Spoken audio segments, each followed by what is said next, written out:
Hello guys, এটা আমার বাড়ির সামনের মাঠ। এটা আমাদের কলার বাগান। এখন কি সুন্দর কলা ধরেছে।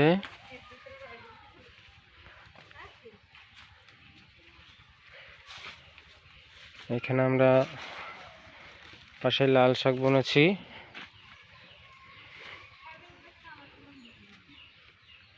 দেখেছেন গাইস, সুন্দর শাক হয়েছে।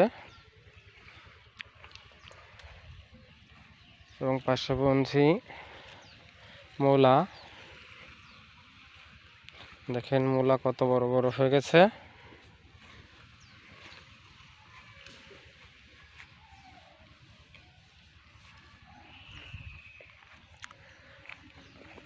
মূলার পাশে আছে হলুদ ক্ষেত।